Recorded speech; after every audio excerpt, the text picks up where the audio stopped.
Bonsoir à tous, vous êtes sur Star 21 TV, merci de nous choisir pour vous informer. Bienvenue dans ce journal dont voici les titres. L'ancien maire de Ratoma, Issa Souma, a reçu les derniers hommages ce vendredi à l'hôpital de l'amitié sino-guinéen où un symposium a été organisé à son honneur en présence de ses parents, amis et collaborateurs. On en parle dans cette édition d'information. Et puis, un jeune homme s'est donné la mort par pendaison dans la nuit de jeudi à Bessia, cité de l'air, dans la commune de Matoto. La victime aurait écrit une lettre avant de se donner la mort. Une fois encore, bonsoir mesdames, messieurs et bienvenue sur la télé du 21e siècle. On ouvre ce journal par cette brève. Après avoir pris la tête de la commune de Kaloum le 11 février dernier suite au décès de la mairesse Aminata Touré, Elhadj Ibrahima Bouzi Bangora tire sa révérence. Selon les informations, le successeur de la fille d'Ahmed Sékou Touré est décédé à 5 h du matin ce vendredi 4 mars à Conakry des suites de maladies. Nous y reviendrons dans nos prochaines éditions. Comme annoncé dans les titres, décédé le 26 février dernier en Tunisie des suites des maladies, l'ancien maire de Ratoma, Issa Souma, a reçu les derniers hommages ce vendredi à l'hôpital de l'amitié sino-guinéen où un symposium a été organisé à son honneur en présence de ses parents, amis et collaborateurs. Yaya Bari et Abdurrahman Bari pour le reportage. L'émotion était vive ce vendredi à l'hôpital sino-guinéen où parents, amis et collaborateurs de feu Issa Souma se sont réunis pour rendre un dernier hommage à l'ancien maire de Ratoma, décédé le 26 février en Tunisie. La perte de notre papa Issa Souma est une perte énorme pour la famille tout entière, pour son parti IRPG et pour la Guinée aussi. Aujourd'hui, c'est un moment difficile. Difficile pour nous parce que c'est un vide qu'on ne peut jamais combler. Difficile pour nous parce que c'est un père exemplaire qui nous quitte à jamais. Difficile pour nous parce que c'est toute une famille, c'est l'espoir de toute une famille qui ténèbre. C'est le baobab de la famille, c'est la colonne vertébrale de la famille qui vient de tomber. Donc aujourd'hui, nous ne sommes que pénis. Nous prions pour le repos de sa âme, que la terre du Guinée soit légère. Ils sont nombreux de personnalités comme le ministre de l'administration du territoire. Le président de l'Union des forces démocratiques de Guinée a effectué le déplacement à ce symposium à l'hommage de Issa Souma. Avec un ton pathétique, Mori Konde et Sellou Dalein Diallo ont vanté les mérites de l'ancien maire de Ratoma. Je ne prends pas la parole en tant que ministre, mais en tant que citoyen de la commune de Ratoma. Issa Souma a fait tous ses efforts sans savoir d'où je viens, où était mon ministre dans la commune de Ratoma, rien. Mais c'est parce que il s'est montré comme l'incarnation de la bonne gouvernance de la justice et du maire de la commune de Ratoma. Tout ce que je peux dire aujourd'hui, c'est d'implorer la grâce de Dieu pour que son âme repose en paix. Ce n'est pas un exercice facile pour moi de parler de Issa. Depuis de longues années, je suis un ami très proche, un conseiller avisé. Parce que je connais l'homme, je connais le militant, je connais aussi le maire. Vous me comprenez, mon émotion, je perds un ami, un conseiller. Il aime régler les problèmes à l'amiable, Il est toujours pour le dialogue, pour la concertation.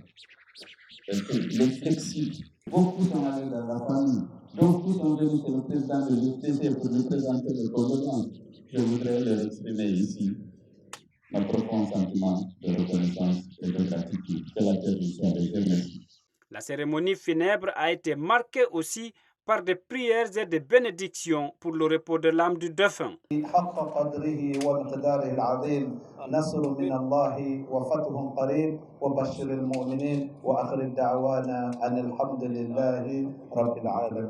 Issa Souma s'en va en laissant derrière lui une veuve et 3 enfants. Il repose désormais au cimetière de Kipé dans la commune de Ratoma. Je vous le disais dans les titres, ces cas de mort deviennent de plus en plus récurrents dans le pays. Un jeune homme s'est donné la mort par pendaison dans la nuit du jeudi à Bessia, cité de l'air, dans la commune de Matoto. La victime aurait écrit une lettre avant de se donner la mort Ibrahima Diallo commente les images de nos confrères de Gangan TV. C'est un jeune diplômé célibataire sans enfant du nom de Mahmoud Souma qui s'est donné la mort dans la nuit de ce jeudi à Gbessia, cité de l'air située dans la commune de Matoto. Le grand frère de la victime revient sur les faits. Ce soir, là, ma femme m'a appelé vers les 16h30 que ça n'allait pas chez lui. Peut-être quelque part. Avant d'arriver ici, vers les 19h, dès que je suis venu directement, j'ai foncé chez lui pour connaître son état. Quand je suis venu, j'ai trouvé que sa porte était fermée. Mais ce n'était pas hermétiquement fermé. Mais il y avait quelque chose là-bas. J'ai foncé. Je l'ai trouvé dans ces circonstances-là. Aussitôt informé, le chef de quartier s'est rendu sur les lieux pour s'enquérir des faits. J'ai été informé par deux de ses parents qui sont venus chez moi pour m'informer qu'il y a deux frères qui s'est passé.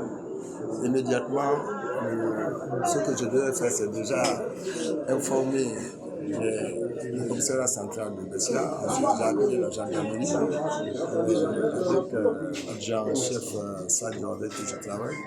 Et ensuite, il y a eu Matam aussi qui m'a appelé. Et après, j'ai envoyé un message aussi au maire pour l'informer de ce qui se passe dans le quartier.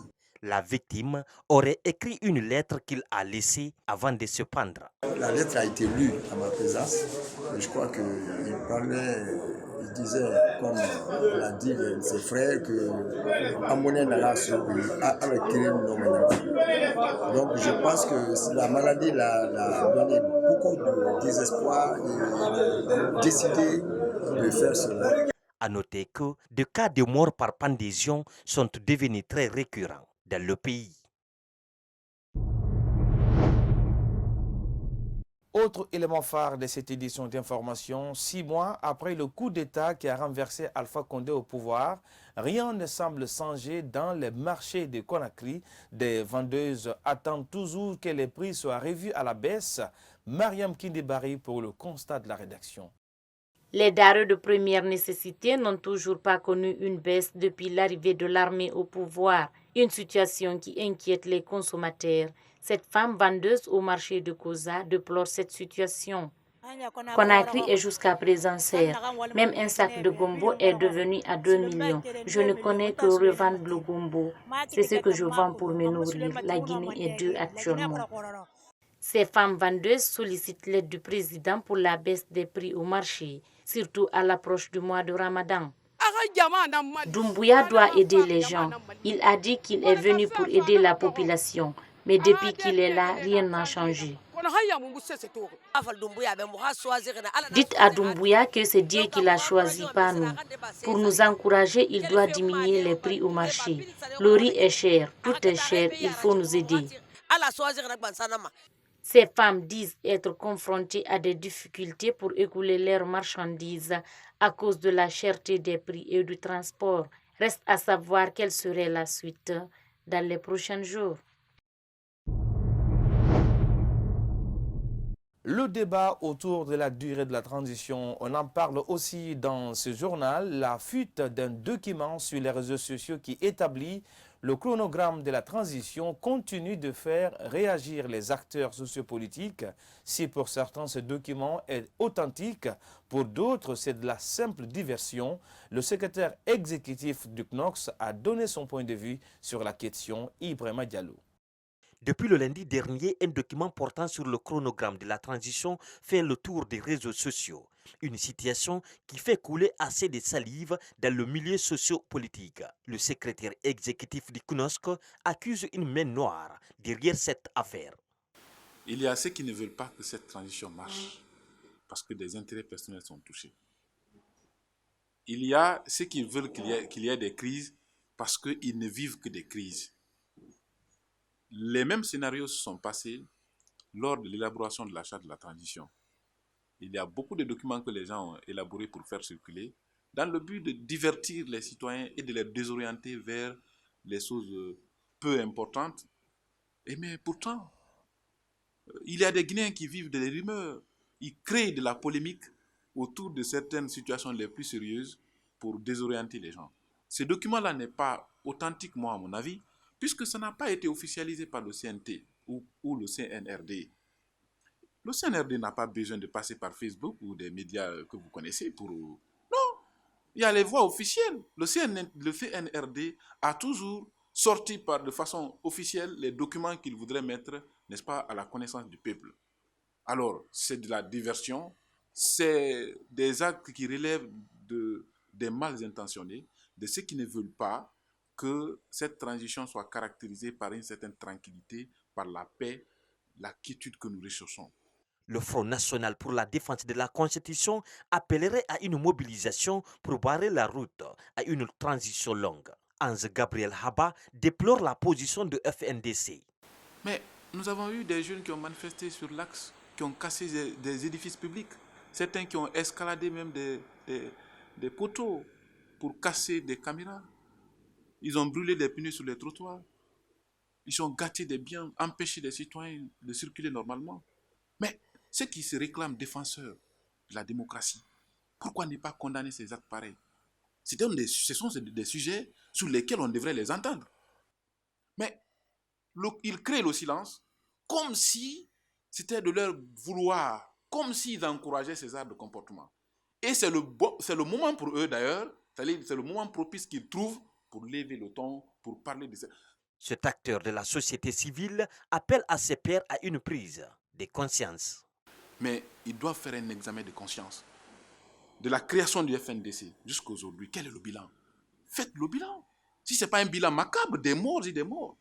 Alors, quand on veut s'inscrire dans le cadre de la défense des citoyens, de l'intérêt des citoyens, on oublie l'intérêt personnel. Certains ont démarché pour des postes. Parce qu'ils n'ont pas eu de postes, ils se radicalisent. Aujourd'hui, ils deviennent comme des ennemis du CNRD. Je pense que ce n'est pas digne d'un acteur de la société civile. En attendant, beaucoup de Guinéens s'impatientent pour voir le chronogramme officiel de la transition.